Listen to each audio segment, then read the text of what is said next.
website to get the directions, but it's the same as always. Please remember there's no reserved seating in the synagogue. Please keep your cell phones off. In case of emergencies, please follow the directions from your ushers, keeping in mind that sometimes the closest exit may not be the safest. After the rabbi's sermon, we will have our family service in the tent. Those congregants with children who may not be able to sit through our sermon should proceed to the tent or to one of our classrooms where closed circuit transmission is available. Shana Tova, have a happy and good and sweet New Year. Shkoach. Shana Tova, everybody. Wonderful. Yes. Like you're warmed up by the second day, right? You hope. It's on Rosh Hashanah, Yom Kippur too, that we think about our qualities as individuals for the good, for the bad, and one quality about your rabbi, which Kaylee knows all too well, is that I'm a man of extremes. That sometimes I'm intense, and that could be really great because it means I'm passionate, it means I go all in on the things I care about, but sometimes I just need to take it easy. Relax, guy. Take a breath. Enough. But I know it. I know it about myself. I'm a man of extremes. When I get into a band, I don't listen to 1 or 2 or 3 tracks. I gotta have the whole discography. And when I decided to make a couple changes to my diet, I couldn't just cut back, have a little bit every once in a while. I had to go full-on vegan, which everybody teases me about. It even got a laugh. But it's true. It's who I am. Just an all-or-nothing kind of guy. I've accepted it as a blessing, sometimes as a curse. Kaylee? Usually as a blessing. Mostly a blessing. When I look back on my Jewish life, too, though, I'm the man of extremes. I had my Reform bar mitzvah. I decided I was an atheist or maybe on a good day agnostic, and I went the other way like so many do after a bar mitzvah or bat mitzvah. The Hebrew doesn't make sense. I don't understand what I chanted. It's old-fashioned. It's esoteric. I don't want anything to do with it. And so music and secular philosophy, that became my religion. It was jazz and the Grateful Dead and Plato and Aristotle. That was the juice for me. And then the pendulum swung. As a man of extremes, I was at Brandeis in my junior year, later in my time at college, when I started to learn with serious rabbis and I started to spend time there in that Jewish environment, and I started to see just how beautiful and powerful and life-transforming Jewish life can be. And so, with the pulse of my Jewish heart beating, I went the complete other direction, and my beard was down to here, and the law school application that I started, it was in the garbage for months, and I moved to Israel. And I changed my name to Yaakov. In fact, when Kaylee met me, what was my name? Yaakov. Yaakov. Yeah. I went to that other extreme. In fact, there's a version of my life in which I'm actually sitting in a shul right now with a black coat and 10 kids. Didn't go that way. Didn't go that way. Wasn't in the cards. Not yet, right? So how did I end up in the middle, guys? How did I end up here in this conservative world, at a conservative temple, in the conservative movement? How did I find myself in this more complicated, I think, and more difficult space, I think, of holding that middle between, on the one hand, tradition, and on the other hand, innovation. On the one hand, honoring the customs and the rituals of my Bubby and Zadie, and on the other hand, knowing that the modern world and modern science and modern thinking, Modern ways of being have a lot to offer us. That's what I want to talk about this morning. Conservative Judaism, because haven't you heard? Conservative movement, it's dying. It's what they say, right? Have you said it? Maybe you have. In a conversation, maybe you've said, conservative movement, it's shrinking. 50 years, who knows what'll be with that conservative approach. In fact, a member of the congregation shared an article with me just a couple weeks ago. This was the title. In the U.S., some fading reform and conservative synagogues go Orthodox to stay afloat. In fact, the article suggested that maybe some conservative temples could just go Chabad and that would solve all the problems. Well, people read that stuff and they take it seriously. And then they come to me and they say, how did you become a conservative rabbi? Why would you do such a thing? What's worth fighting for in all of this? And that's what I'll share with you.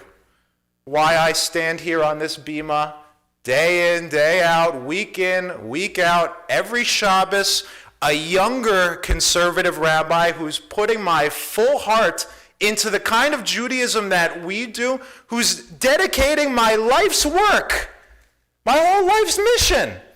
That's a big deal. Into what we do here.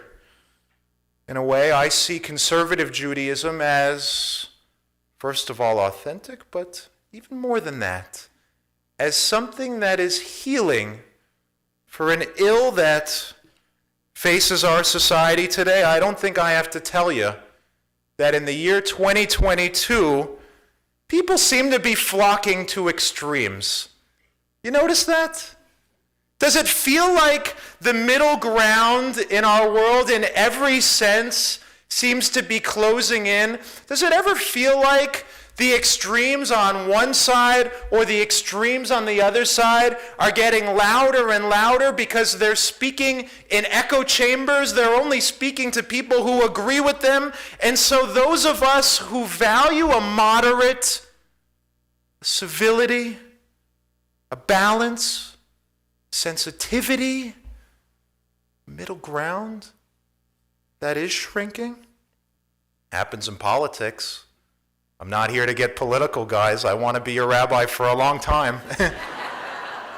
But I will say that as a Jew, you look to the far left and you hear some of the anti-Israel or some of the things they say about Israel, and you say, oh, that's not for me. Where's the Democratic Party that I grew up with? And you look to the far right and you hear some of the things they're saying about replacement theory. The Jews will not replace us. People of color will not replace us. I'm talking about the very far right, but still, scary. It's scary. We get trapped as Jews, looking both to the right and to the left and saying, where can I be? It's infected religious life too, I got to tell you. Look at the news from the last couple of weeks. You see, on the one hand, people are so infected with this religious fervor and intensity that it blinds them, I think, to what God really expects of us as human beings. And then you see people reacting to that, and it's so ugly that they become disillusioned and cynical. And they say, well, if that's what religion is, I'm going in the other direction. I'm going to the other extreme. I don't want anything to do with that at all. We saw it a couple times this summer. Many of us watched in horror as Adi Matar, does that name mean anything to anyone? Upstate New York, stabbed Pulitzer Prize-winning author Salman Rushdie because he wrote a book decades ago where he spoke about the Prophet Muhammad, and so there's a multi-million-dollar bounty on the guy's head, and he was so moved, this attacker, that he got up to harm a 75-year-old man sitting in a chair because he wrote a book decades ago in the name of God, in the name of a false God, I think. If writing a book makes you want to jump up in hatred and violence. Well, that's an extreme form of religion that when young people who are thinking about religion in general see that, they say, that's what religion makes you do? I don't want anything to do with that. We've seen it in evangelical movements in our country. I say it with all respect to my Christian colleagues. I have many of them. My wife works at a Catholic hospital. But we've seen it. We've seen evangelical movements in this country who have a faith that tied to that faith is a boldness and an anti-Semitism and a hatred of people who are different. They are speaking about what they call replacement theory. I don't know if you've heard that phrase, but it's scary stuff. Marching with a boldness, the Jews will not replace us. People of color will not replace us. That's part of their faith. That's their faith. We see that and it's scary. And I got to tell you, when it comes to the topic of abortion, when it comes to the topic of a woman's right to choose, I've spoken about it many times. We're very delicate as Jews. We're nuanced. We're subtle. We're thoughtful. We don't go traditionally, if you look at the sources from the Talmud, all the way to either extreme on that issue, and yet we've seen in our country people in the name of faith going to what many consider to be an extreme on that issue. An extreme that perhaps is not so thoughtful, not so scientific, not so empathetic. It's even in the Jewish world. Maybe you followed the news from Yeshiva University in these last couple of weeks. Do you know there was a case that went all the way to the Supreme Court from Yeshiva University? Students who wanted to have an LGBT club. They wanted to have a club where they could express who they were as individuals, individuals who love in a certain way, but still hold on to their Judaism. It went all the way to the Supreme Court. The Supreme Court said, yeah, Yeshiva University, you should have that club. You know what YU did, right? They shut down every club. Now, I respect their way of doing Jewish. I don't agree with it. In fact, a large part of why I'm a conservative rabbi is because I have tremendous respect for LGBT rabbis and friends and colleagues who love Torah and who love in a way that's honest to them. Still, I worry. Young people see a decision like that from YU. If you're going to make us have an LGBT club, if you're going to make us honor or give kavod to these people who are LGBT, forget it. There's going to be no student life on campus. It's over. I worry that young people see that as an extreme, and young Jews see that as an extreme, and they look at it and they say to themselves, if that's what Judaism is, ain't for me. It's a shanda. Can be. It's why in so many ways I'm a champion of this type of Judaism, of what we do. And I respect immensely Reform colleagues, Orthodox, and even ultra-Orthodox, and Chabad colleagues. But still, I think conservative Judaism is worth fighting for in 2022 because it's countercultural to be a conservative Jew in 2022. It's countercultural in a world where extremes get louder and louder and people dig their heels into one side. I refuse to hear what you have to say. I refuse to hear what you have to say. It's countercultural to be a part of a movement that has always championed and held as a source of pride, balance, being rooted in the past, but being open to the insights and the possibilities of the future. That's what our movement has always been about. That's what I love about it. In fact, Solomon Schechter, you may not know this, his name is the name of our conservative day schools. He didn't call it conservative Judaism originally. Do you know what the name was for this movement historically before it was conservative Judaism? From a PR perspective, it's even worse than conservative. People say, conservative, what are you all This is worse. You know what he called it? He called it Catholic Israel. Oi! What are you, a bunch of Catholic Jews? Doesn't make sense. But he called it that because the word Catholic means, in a more academic sense, inclusive, all-encompassing, broad, open. He called it that because he had a vision for Jewish faith in America that would stay true to who we always were, that would honor what our Bubbies and Zadies did, that would honor them from a place of love, but still would invite modern science and psychology and philosophy and technology and culture. And so Catholic Israel, he thought, let's be broad, let's be accepting, let's be inclusive. You can be an American Jew, he said, and a Jewish American at the same time. You could come to shul on Shabbat and still want to ask your friend what the score is to the baseball game. And that's okay. You could go out for pizza with a non-Jewish friend, and yeah, maybe the place isn't strictly kosher. Just please don't get any ham on it. And if you do that, you can be an American Jew, and you can be a Jewish American.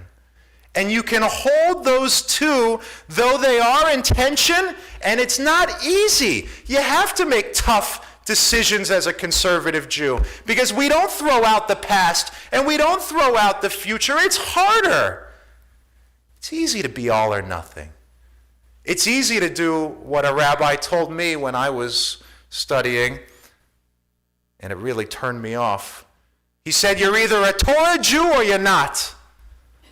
You're either a Torah Jew, Yaakov, or you're not. It's not so simple. It's not the faith that I believe in. I believe that this Torah, it's a journey. I believe in the story of our ancestors who wandered through the wilderness, seeking God, looking for a way to connect to their roots, to their Torah, to their souls that was authentic to them, and that it was a journey, and that journeys aren't obvious. And all of us are on a Jewish journey here. Every single person in this room, you bring a different perspective about God, about Israel, about mitzvot, about how you practice, and that's okay. You'll never hear from me, you're either a Torah Jew or you're not. What you'll hear from me is something very different. The word for Jewish law is halakha. You've heard that? Halacha. You know what halakha really means in Hebrew? Walking. Walking. Are you walking with God? That's what I want to know. Are you taking steps on the path of your Jewish journey in which you will more authentically and more lovingly be able to walk with God? If you're doing that, yesher koach. If you're not thinking about it in this coming year, I say to you, well, guess what? It's easier than it's ever been to take steps on a Jewish journey. Our people are creative. There are more ways than there have ever been, not just coming to shul. Yeah, yesterday I talked about how everyone should come back to shul, but today I'll tell you, you got the entire Talmud in your pocket, on your phone. You got every Jewish source that was ever written on your phone. What you used to have a library of thousands of books, it's in your pocket. And for your kids on TikTok, I'll tell you, there's even Jewish study there. Though I don't suggest it. We're creative as a people. We're smart as a people. And there's more ways to connect than there've ever been. I hope you'll take advantage of it. I hope if you're the kind of person who says to yourself, I'm not doing enough Jewishly, so I just won't do anything. Extreme, all or nothing. You'll take a step back and you'll realize that like Jacob's ladder, one step at a time, is how we come to walk with God. So, my friends, I hope that this coming year, when someone says to you, hey, you know the conservative movement, it's dying, you'll say to them, well, I am someone who feels proud of this particular way of being Jewish. You know, the labels come and go. You don't want to call yourself conservative Jew? Fine. You want to call yourself Catholic Israel? Sei gesund. Whatever you do, remember what our sages said. Every single Jew is a letter in the scroll. Every single one of you has a letter in this scroll. Write your letter in 5783. Be proud of it, whatever it looks like. Know that in a world of extremes, balance, gentleness, they're good. They're important. May we honor the past. May we embrace our future. May we strive in Torah. May we know that our future is one, whatever we call ourselves, of strength and creativity, if we'll let it be. And I know that we, along with so many others, have what it takes to do that work. May we do it as holy work, with reverence. May we do it with love for who we are and who we can be. Shana Tova. Okay. Those who heard the cantor and his choir yesterday are going to want to stick around.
So while people are leaving to go to tent, I didn't get a chance to this yesterday, so